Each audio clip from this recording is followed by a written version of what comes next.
to the target network and use it. So the same concept as the network scanner applies. You need to have a wireless adapter that works well with Kali, and you need to have that adapter connected to Kali and connected to the target network.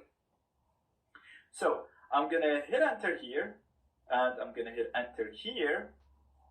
And now, if we go to the target machine and run the same command, ARPA, you're going to see that the MAC address now for the router is different than what it was.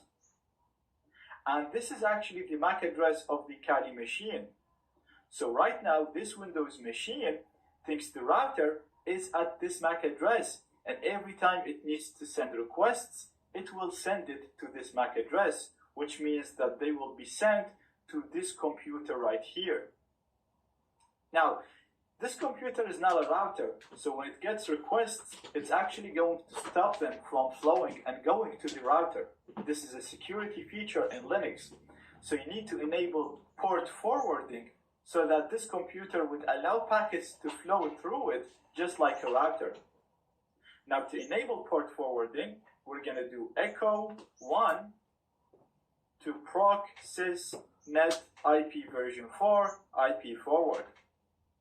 And as you can see, this command gets executed with no issues. And right now, this computer will still have its internet access, so we can go and browse any website we want.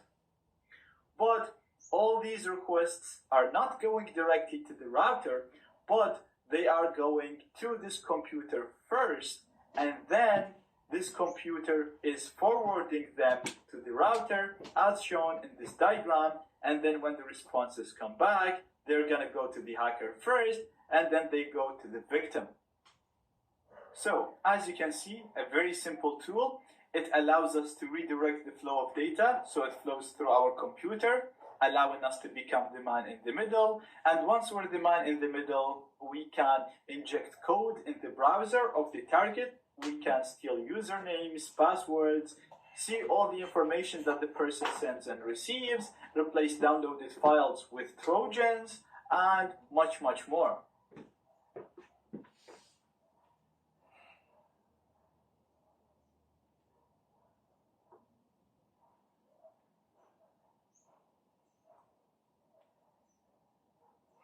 Spoof. I covered this tool because it is simple, reliable, and available for a number of operating systems. Therefore, learning how to use this tool can be useful in so many scenarios. However, in this lecture and in the next lectures, we're going to be using a tool called BetterCap. BetterCap can be used to do exactly what we did with ARP spoof. So we can use it to run an ARP spoofing attack to intercept connections, and it can be used to do so much more. So we can use it to capture data and analyze it and see usernames and passwords. We can use it to bypass HTTPS and potentially bypass HSTS. We can use it to do DNS spoofing, inject code in the loaded pages, and so much more. For now though, I'm going to show you how to install the tool and give you a quick overview on how to use it, and we'll go over all of that in the next lectures. So I'm going to go to my Kali machine here, and to run BetterCap, all I have to do now is just type its name, BetterCap.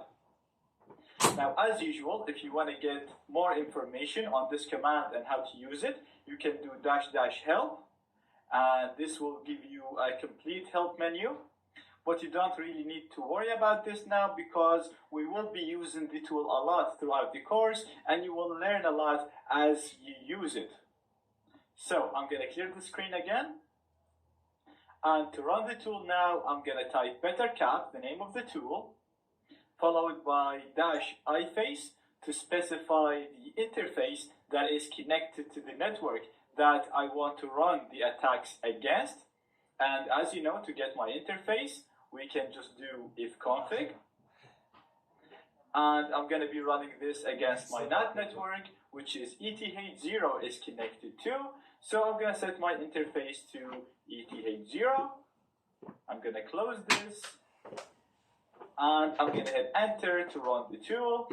And as you can see now, we're inside the tool. We have a different prompt now in which we can use the commands of BetterCap.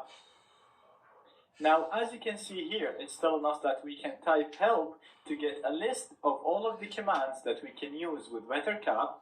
And since we don't know how to use it, I'm actually going to type help. And perfect. As you can see, we get a full list of all of the commands that we can use. Again, I'm going to use it with you now as we go through the course, so you can have a quick look on them, but don't worry too much about them. What's really important and you need to pay attention to right now is the modules. So these are all of the modules that we can use, or all of the things that we can get BetterCap to do.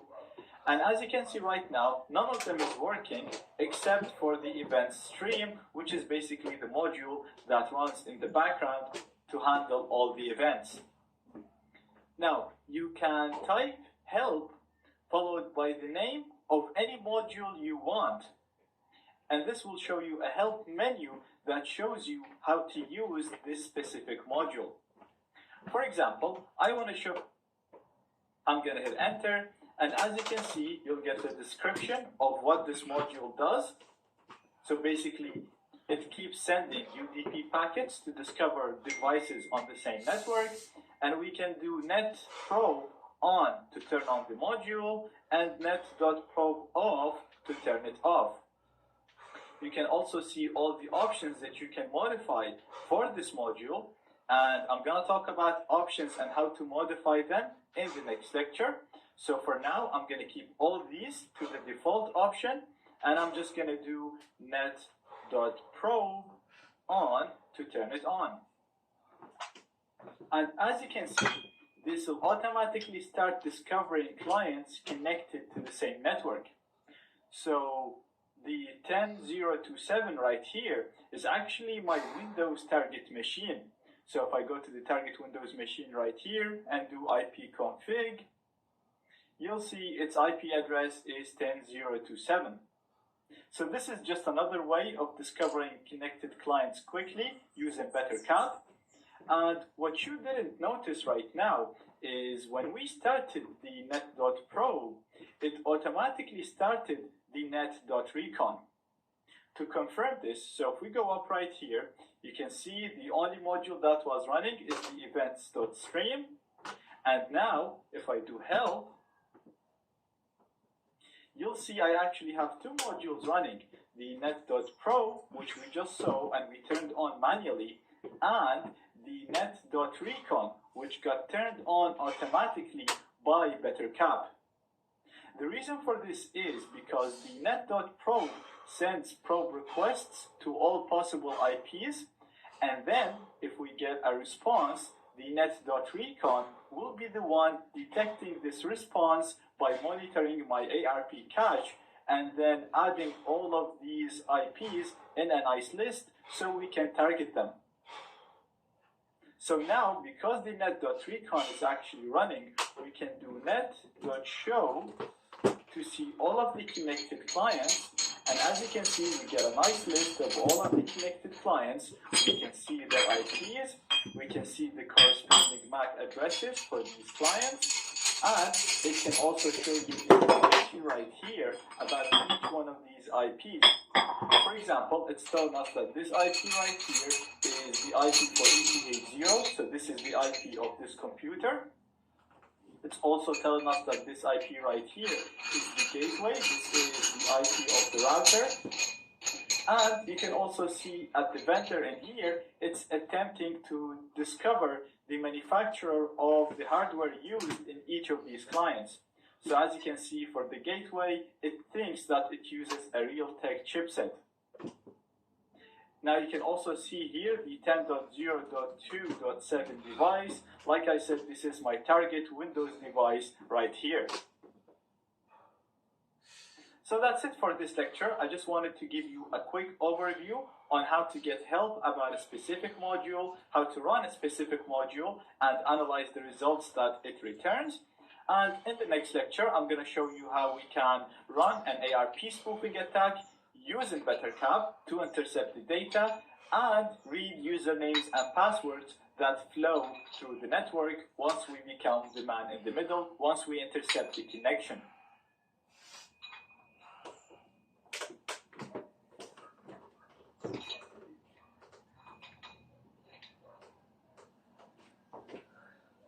Now, in this lecture, I want to show you how to run an ARP spoofing attack using BetterCap. This will allow us to place our computer in the middle of the connection and intercept data. Not only that, but we're also going to see how we can read this data so we can see all the URLs and all the websites that the target visits, and we'll see everything that they post. So anything, any usernames, any passwords they send to any websites, we're going to be able to capture them and see them. So first, we need to become the man in the middle, and we're going to do this using a module called ARP Spoof. So if I scroll up to the help menu, you can see we have a module here called ARP Spoof. So as usual, if we don't know how to use this module, we're going to do help arp.spoof, because we want to see how to use this module and see all the options that we can set for it. So as you can see, as usual, we can do ARP spoof on to turn this module on. We can do arp.ban on, and this will literally just cut the connection of the target. This is very simple. You can try it on your own time. I'm not going to do it here. You can do ARP spoof off to turn it off, and arp.ban off to turn the ban off.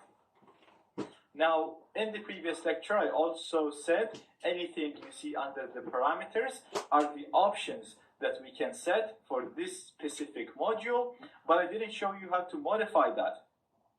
So in this lecture, we're actually going to be modifying some of these options.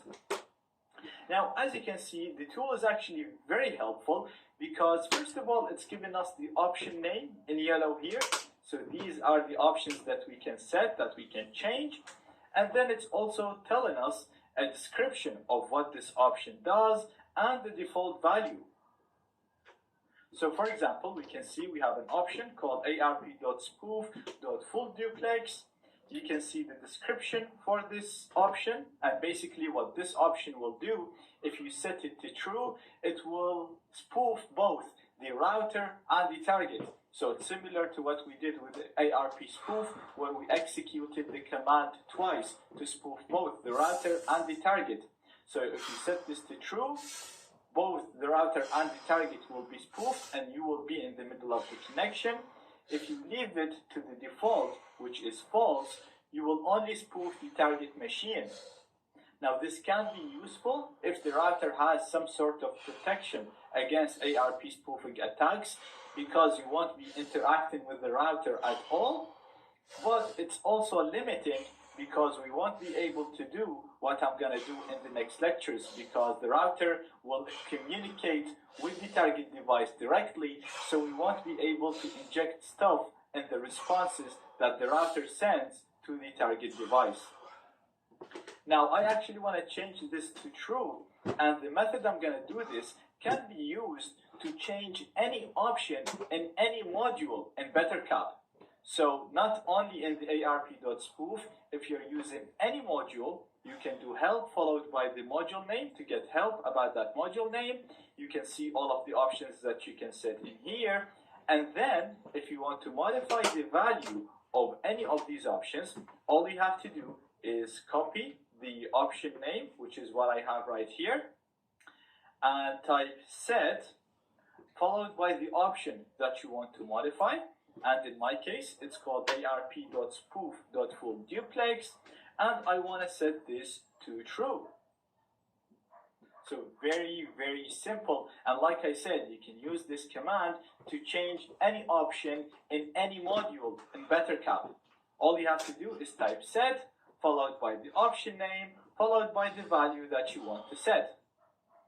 So I'm going to hit enter, and that's done. If you don't see errors, that means it got executed properly. The next option that I want to change is the targets. So again, in the description, it's telling us that these are the targets that I want to run the attack against. And I can use a comma if I wanted to target more than one IP at the same time. So again, just like what I did before, I'm going to do set, followed by the option name, which is arp.spoof.target, and you can actually use the tab to autocomplete. So if I just type TA tab, it will autocomplete the targets for me. And after this, I'm going to put the value that I want to set this option to, which is the IP of my target.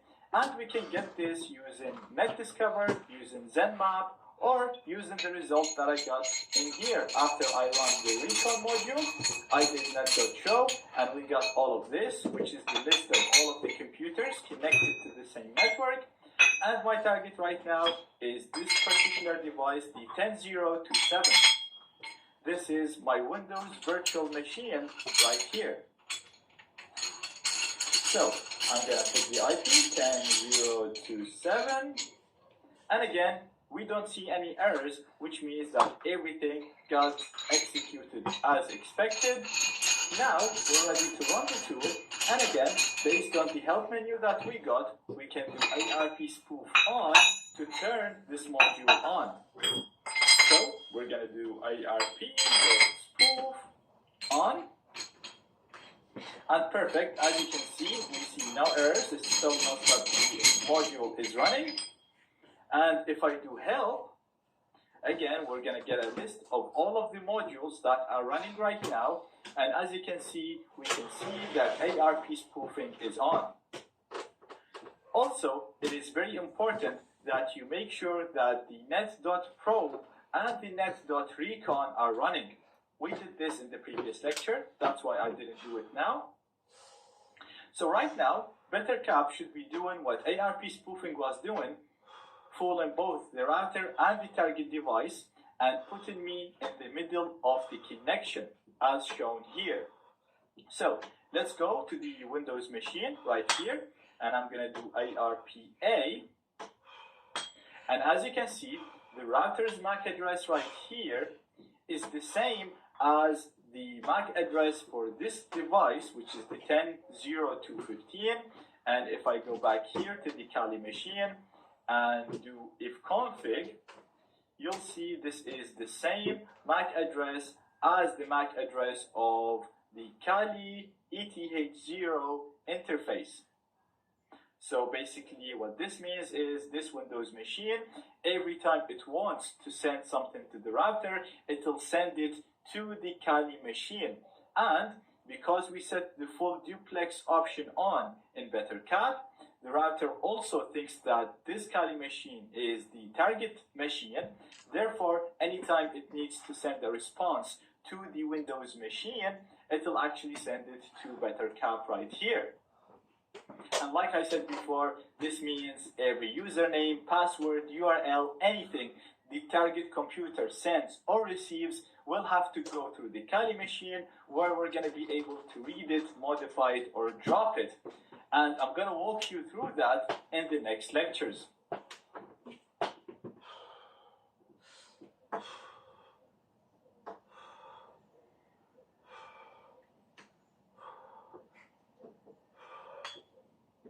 In the previous lecture, we learned how to use BetterCap to run an ARP spoofing attack and place ourselves in the middle of the connection between a computer and the access point. And every time I do this, I keep saying this means that all the requests and all the responses will flow through our computer, which means that we'll be able to see anything a user does on the internet. So we should be able to see the URLs, the images, the videos, the passwords they log in with, or anything they send or receive. So right now, we are already in the middle of the connection, and this data is already flowing through our computer. So all we have to do is just use a program to capture this data and analyze it. Now we can use Wireshark to do that, and I will cover this later on in the course, but for now, I'm going to use a really nice module that comes with BetterCap that will automatically capture all of this data, analyze it, and show me the interesting stuff. So all we have to do now is to tell BetterCap to capture all of the data that is flowing through this computer and analyze it for me. And to do this, we can use the net.sniff module. So you can do help followed by net.sniff to see all of the options that you can set for this module. But I showed you how to read options and change them. So for now, I actually want to run it without modifying any of the options. So I'm just going to do net.sniff on. So now everything that's going to flow through this computer will be captured and analyzed by the net.sniff module. So I'm going to close this terminal window and let's go to the target Windows computer. I'm going to open my web browser and we're going to generate some traffic and see if that's going to be captured by BetterCap. What we're doing right now will not work against HTTPS, but don't worry, we'll talk about how to bypass HTTPS later on and why this won't work. But for now, for testing, I'm just going to go to a website called VulnWeb, and I'm going to include its link in the resources of this lecture. So as you can see, this is a normal website that doesn't use HTTPS.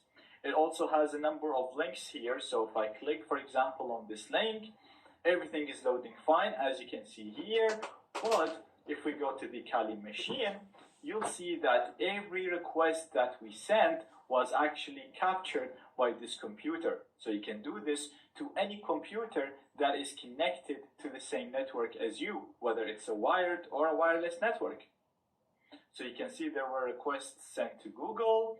If we scroll down, you will see we made a request for this website, vulnweb.com. You can also see all of the other files that this website loaded. So you can see we have a logo loaded here. You can see we have a styles file being loaded here. Again, if there were more images, you'll actually see links to all of the images that are being loaded. You can see here, this is the second link that we clicked on, the testphp.vulnweb.com. So this is what we have right here in the top. Now also, let me just go back and maybe click on the first one. And as you can see, this is another website. It has a login functionality in here. And let's try, for example, log in with a username. Let's set the username to my name, Zaid Sabir. And let's put the password as 12345678990. I'm gonna click on log in. Again, as you can see, we got logged in, no issues at all. But if I go back to the Kali computer and scroll up, as you can see, we captured a login that was sent to this website, testhtml5.vulnweb.com. Again, this is exactly the website that we had here. And if you look in here, you can see that the username was Zaid Sabi and the password was 123 all the way up to 90. So basically the idea that I'm trying to get across right now, anything that the target computer sends or receives right now will be captured by the Kali machine. And like I said, we can do this to any computer or any phone that is connected to the same network as us, whether it's a Wi-Fi or a wired network.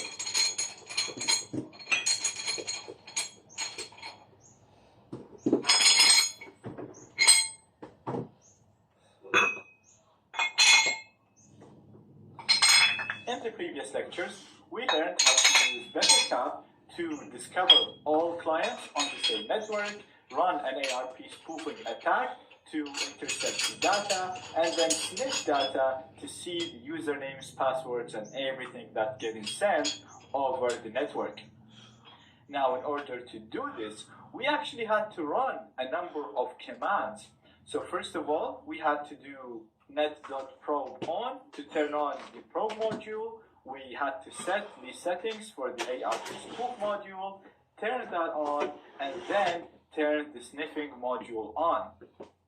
Now, every time you want to do this, every time you want to intercept data and see it on screen, you're going to have to do all of these steps that I showed you in the previous lecture. Or, if you're lazy, like myself, you can use a caplet to do all of that automatically, which is exactly what I want to show you in this lecture. So, what do I mean by a caplet? Well, basically, a caplet is just a text file that contains all of the commands that you want to run. So, I'm going to resize this menu. I'm going to open a text file. And I'm just going to organize this a little bit to make it easier to follow. And I'm going to clear this window here. And I'm going to go to the first command that we had to run in order to do this. So again, scrolling up, the first thing we did was net.probe on. So in my text file here, I'm going to literally type this command, net.probe on. And as we saw, this will automatically start the net.recon module. Again, we enabled both of these modules in order to discover the connected clients and keep automatically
discovering any new clients that connect to the network.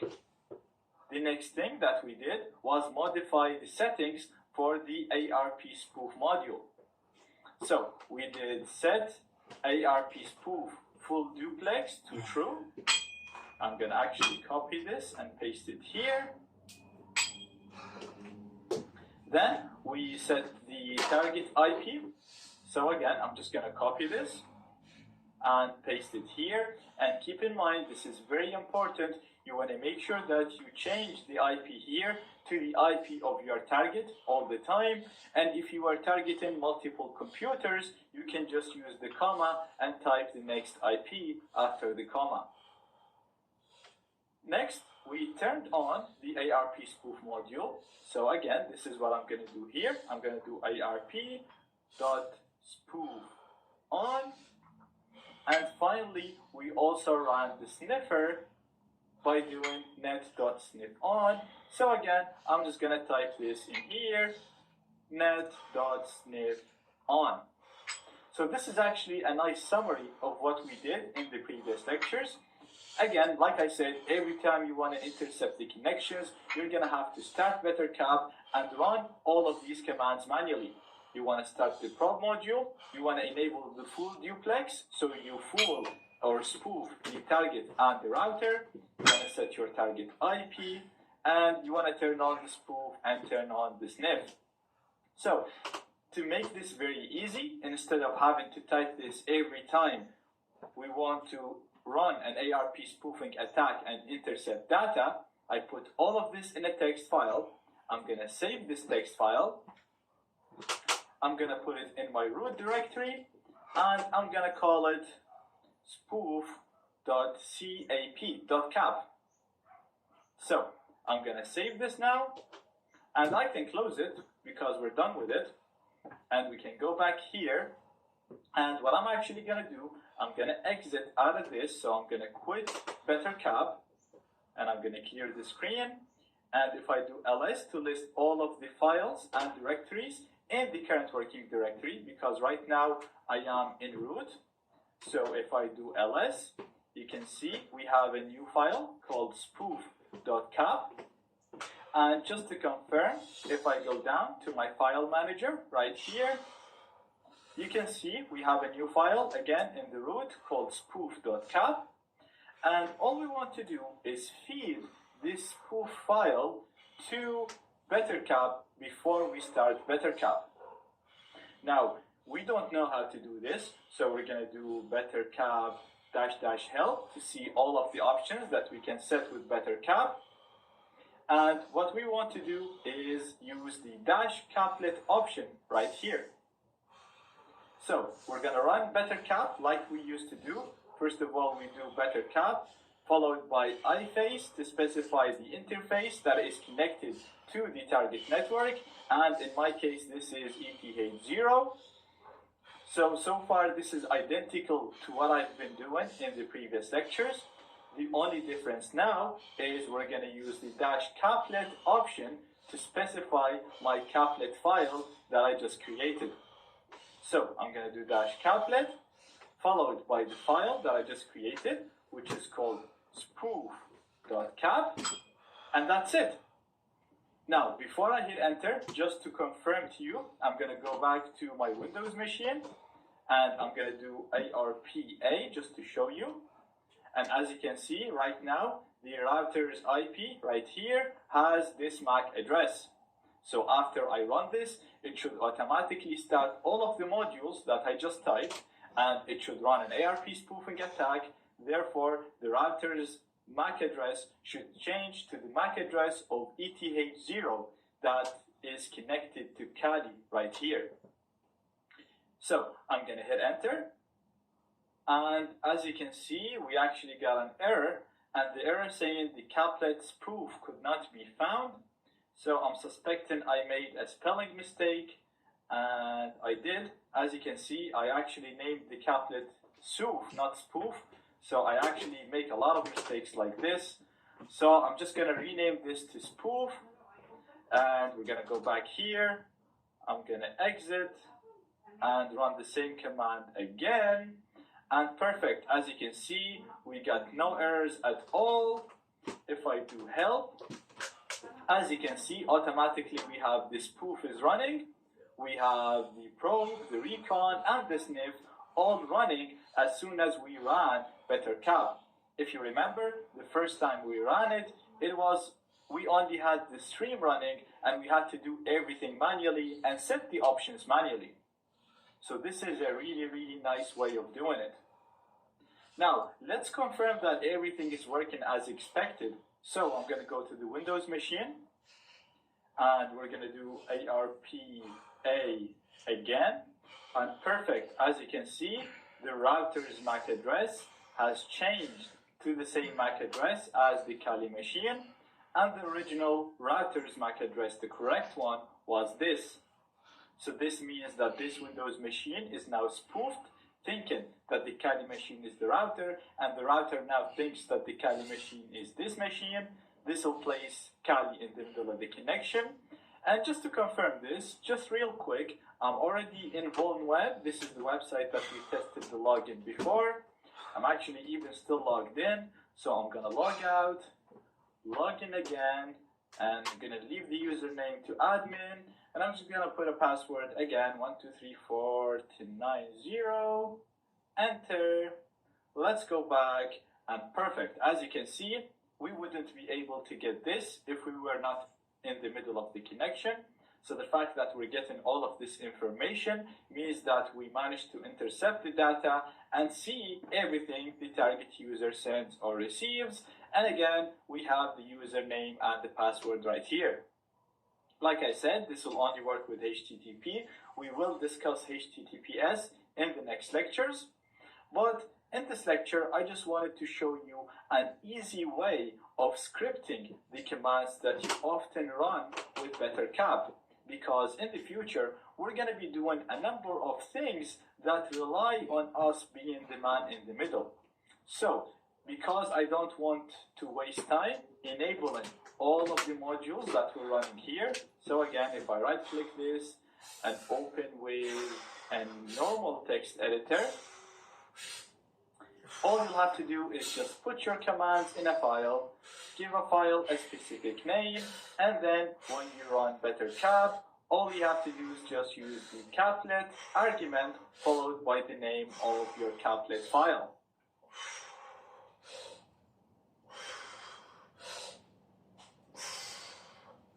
Now, everything that we did so far will only work against HTTP pages. The reason why it works against HTTP because, as we've seen, the data in HTTP is sent as plain text. So it's text that humans like us can read and understand. That's why when we're the man in the middle, we're able to read this text, and if we wanted, we're able to modify this text as we wish.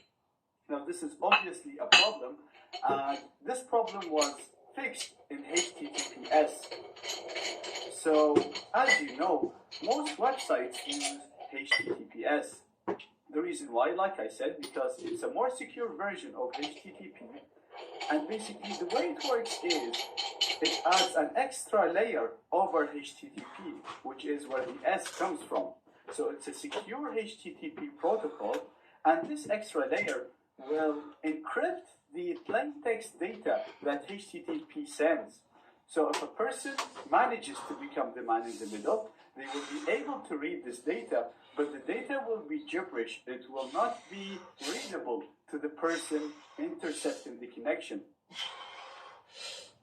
Now, HTTPS relies on TLS or SSL to encrypt the data, and this is very difficult to break. Therefore, in order to bypass this, the easiest method is to downgrade HTTPS connections to HTTP. So, since we're the man in the middle, we can check if the target is requesting a HTTPS website, and instead of giving him the HTTPS version of that website, we will give him the HTTP version. This way, the data will be sent in plain text, and we'll be able to read it exactly as I showed you in the previous lecture. To do this, we'll have to manually configure and use a tool called SSL strip, and I show how to do this in my more advanced courses, but luckily BetterCap has a caplet that does all of that for us. I also modified this caplet myself to get it to work more reliably and on more websites. So please make sure you use the custom Kali image that I made for this course, because it comes with this modified caplet by default. If you want to use the original Kali, then you're gonna have to manually download this caplet and put it in the right path. I am using the custom Kali in here, so I won't need to do any of that. I can simply run BetterCap and use it. But before doing that, I just want to go to the home directory and modify the spoof caplet that we have been using in the previous lectures. And I just want to modify one thing in this. So I'm going to right click it and open it with LeafPad. And what I want to modify is I want to add an option to the sniff in here. So as you know, this line net.sniff on will turn on my sniffer. But before turning it on, I want to set the net.sniff.local to true. And what this option will do, it will tell BetterCap to sniff all data, even if it thinks this data is local data. The reason why I set this option to true, because once we use the HTTPS bypass caplet, the data will seem as if it's being sent from our computer. So BetterCap will think these passwords belong to me, to my computer, and it will not display it to me on screen. That's why we're setting it to true, so that we can see all the usernames and the passwords sent on the websites that we will downgrade from HTTPS to HTTP. So I'm going to save this, Control S, and quit it, Control Q.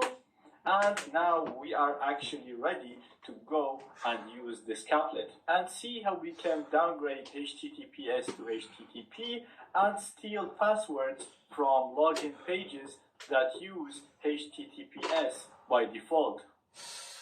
So I'm going to go to my terminal and I'm going to use BetterCap exactly as I've been using it before. So we're doing better cap, the name of the program. We're giving it our interface after the iFace argument. We're using the caplet argument to specify a caplet to run as soon as we run the program. And we're running the spoof caplet, the one that we built in the previous lecture, that will run the ARP spoofing command and run the sniffer for us. So I'm going to hit enter. And as you can see, everything got executed as expected.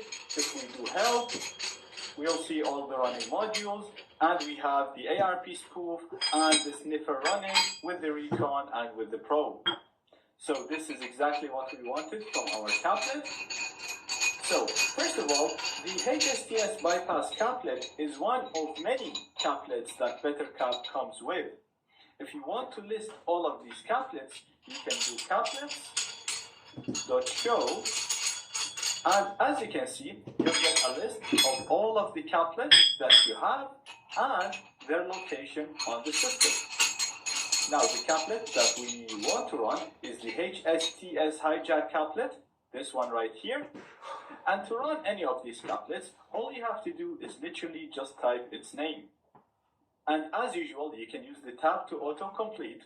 So to run our caplet right here, all I have to do is literally type HS and press tab. And as you can see, it will automatically autocomplete for me and type the caplet name.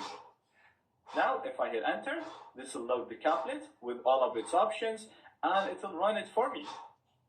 So as you can see, because we don't see any errors, this means everything got executed as expected. So let's go to the Windows machine, browse some HTTPS pages, and see if we can sniff data, usernames, passwords, and URLs that they enter on their computer. So I have my Windows machine here. I have Chrome installed. This is the latest version of Chrome at the time of recording this lecture. A really good idea before trying all of these things is to remove your browsing data, because the websites that we're going to try to access might be cached and they might be just loaded from your cache. This will only happen if you're visiting the same website over and over again, mostly when testing. Therefore, it's a really good idea to Control-Shift-Delete and click on Clear Browsing Data. Make sure all of this is clicked. Make sure it's set to all the time. And click on Clear to remove all of it. And let's go ahead and go to a website that uses HTTPS. So a good example would be linkedin.com.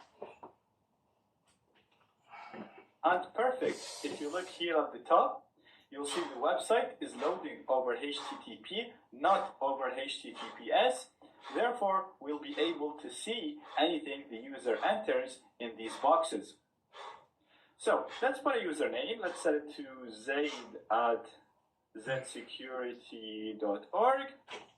And I'll put a password as 12345678990. Doesn't really matter. You can use any password. And I'm going to hit enter to log in. This is wrong, so obviously we're getting an error message. But if we go back to Kali, as you can see, we're capturing all of this data because it's not being sent over HTTPS anymore. It's being sent over HTTP. And if you look in here, you can see we captured login information. It's sent to linkedin.com, sent to this specific URL, a login URL. And you can see the username is zaid@zsecurity.org. And the password is 123 all the way up to 90. So that's really, really good. Let's go ahead and test another HTTPS website. Let's go to stackoverflow.com. Again, you can see on top, it's loading over HTTP, not HTTPS. So I'm going to click on login. And again, I'm going to put my email, zaid@zsecurity.org. And we'll put a password as 12345678990. Hit enter. And let's go to the Kali machine again. Scroll down this time because we're stuck on top. And perfect. You can see we have a post request in here. It's sent to this specific URL. Again, you can see login in the URL. You can see the website itself, stackoverflow.com. And if we scroll down a little bit more, we can see that the username is zaid@zsecurity.org, and the password again 123 all the way up to 90. So that is really, really good. Now we can downgrade any HTTPS connection to HTTP as long as the target website uses HTTPS, not HSTS. So this method will work against pretty much all websites that use HTTPS, except for the really popular websites such as Facebook, Twitter, and so on. So let me show you a quick example. If I go here and try to go to facebook.com, you'll see that the website got loaded over HTTPS, not over HTTP, even though we configured our couplet correctly, and even though we're able to downgrade HTTPS connections on a lot of websites such as LinkedIn and Stack Overflow. This is happening because Facebook is using HSTS, which is a little bit trickier to bypass. In the next lecture, we'll talk more about what HSTS is, why it's tricky to bypass, and how to partially bypass it and still get usernames and passwords from the websites that implement it, such as Facebook, Twitter, and so on.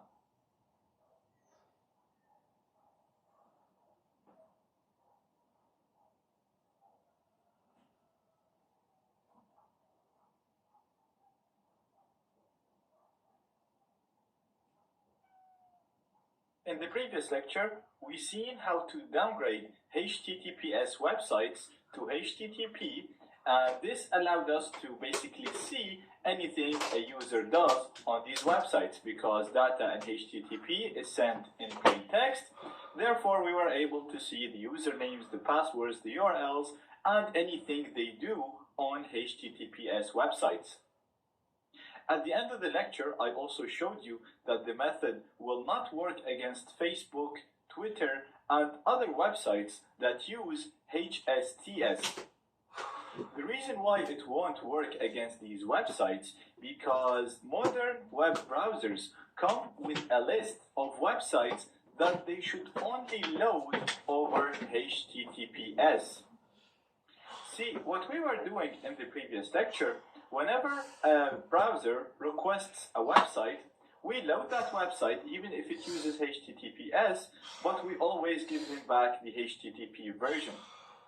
In HSTS, the browser knows that this website, for example, facebook.com, should always be loaded over HTTPS. So even before sending this request to us, it will always send it in HTTPS, and it will always only accept it if it comes back as HTTPS. So there's nothing we can do really once we become the man in the middle, because the browser is doing this check locally. It's checking this against a list that is stored on the computer itself. Therefore, the only practical solution at the moment to bypass HSTS is to make the browser think that it is loading another website. To do this, we're going to replace all HSTS links in loaded pages to similar links, but they're not the same links. For example, we can replace facebook.com with facebook.com. Now, I know this seems very suspicious, but trust me, when it goes into the URL bar, the RN here at the middle, it'll seem very similar to the M letter. Another way of doing this, you can replace twitter.com with twitter.com, but with a single T here instead of a double T. I know this sounds a little bit confusing right now, but let me go and do it practically, and you will see how this is going to work. So, right here, I have my Kali machine, and we're actually going to use the HSTS couplet that we used in the previous lecture. As mentioned in the previous lecture, this couplet is already installed in the custom Kali. If you want to use it with the original Kali, you'll have to manually download it and place it in the right path in user, local, share, better cab, couplets. I have the caplet right here. Like I said, this is already the correct one because I am using the custom Kali. If we go inside it, we have a file called hstshijack.cap. This is the configuration file of the caplet. So I'm going to right click it. I'm going to open it with other application. I'm going to click on view all applications, and you want to pick any text editor that you have. So I'm going to keep this at LeafPad. You might have to scroll down to find it, but I have it here. I'm going to select. And as you can see, we have a normal text file with all the configurations that we can set. And I've already pre-configured this for you. The main things that you want to understand and maybe change is the targets and the replacements. So the targets are the domains that use HSTS that you want to replace. For example, I have twitter.com in here, and I also have star.twitter.com. Basically, when you use a star, this is a wildcard, and it basically means any subdomain .twitter.com is a target as well. In the replacement, you want to tell the program what to replace this target with. For example, whenever we see twitter.com, we're going to replace it with twitter.corn. Similar goes for Facebook and Apple and a few other domains that I set. You can also play around with the obfuscate and encode options. I've set both of these to false because basically what these will do, they'll obfuscate the code and encode it. But I noticed some browsers like Firefox will block obfuscated or encoded code. That's why I set both of these to false so that the code is left as is. Here in the payloads, you can set any other JavaScript code that you want to inject. Leave this the same. We'll talk about JavaScript injection in a future lecture. Finally, you want to make sure that the DNS spoof domains are set exactly the same as the replacements in here. So I literally copy this line and paste it here. Now I'm actually going to keep all of this the same. I don't need to modify any of it, but like I said, if you're targeting different websites, or if you want to use different replacements, for example, if you wanted to use a Twitter with a single T and keep this .com, you can do that here. If you wanted to use a Facebook with a single O and keep this .com again instead of .corn, you can do it here. Once done, make sure you save and quit this file. And we're ready to run the attack. So running this attack is actually going to be identical to what we did in the previous lecture. You just want to make sure you modify this file properly. So going back to BetterCap, I'm going to clear the screen, run BetterCap with the same command, loading the spoof caplet so we can do all of the ARP spoofing commands and run the sniffer all automatically. And perfect, as you can see, everything is running as expected with no errors. If you run this and you get an error, just do exit and run BetterCap again. Next, we want to run the caplet, the HSTS hijack caplet, exactly as shown in the previous lecture. All we have to do is type HS tab, it'll autocomplete for us, and hit enter to run it. Again, as you can see, no errors, so everything is working as expected. Let's go to the target machine and see how this is going to work. So I have my Windows machine right here. This is Chrome, the latest version in April 2019. And before I do anything, like I said, it's a good idea to always just remove the browsing data. And before I actually load any websites, it is very important to understand that even with everything that we're doing right now, if you try to go to Facebook and type .com at the end here, it will not work. What we're doing right now will not work because Chrome right here has a list that is stored on this computer that says do not load facebook.com unless it is loaded over HTTPS. So if you type Facebook right here like this, it will not work. The only way we can do this is if the user first goes to a search engine, for example, google.ie for Ireland, and then in Google, as you can see, Google doesn't use HSTS, so we bypass this using the normal HTTPS bypass. And then if the user in here searches for their target website, for example, Facebook, then our script is going to run in the background, and it's going to replace all links in this page for facebook.com with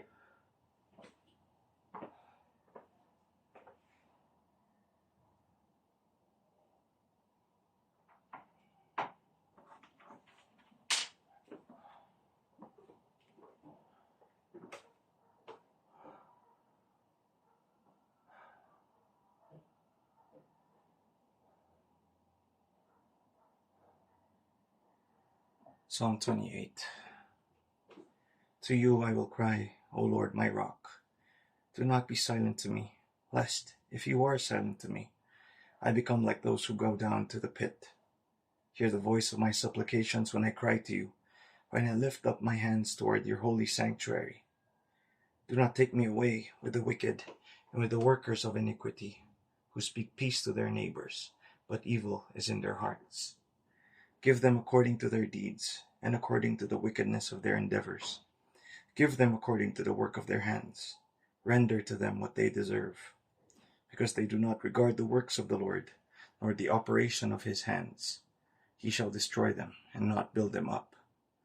Blessed be the Lord, because he has heard the voice of my supplications. The Lord is my strength and my shield. My heart trusted in him, and I am helped. Therefore my heart greatly rejoices, and with my song I will praise him. The Lord is their strength, and he is the saving refuge of his anointed.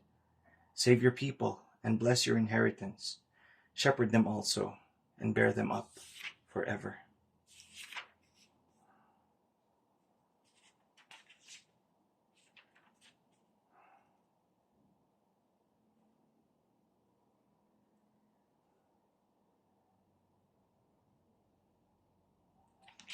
Let me read Psalm 37, verses 1 to 7.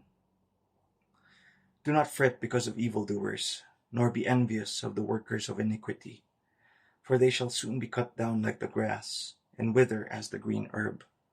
Trust in the Lord and do good, dwell in the land, and feed on his faithfulness. Delight yourself also in the Lord, and he shall give you the desires of your heart. Commit your way to the Lord, trust also in him, and he shall bring it to pass. He shall bring forth your righteousness as the light, and your justice as the noonday. Rest in the Lord, and wait patiently for him. Do not fret because of him who prospers in his way, because of the man who brings wicked schemes to pass. Amen.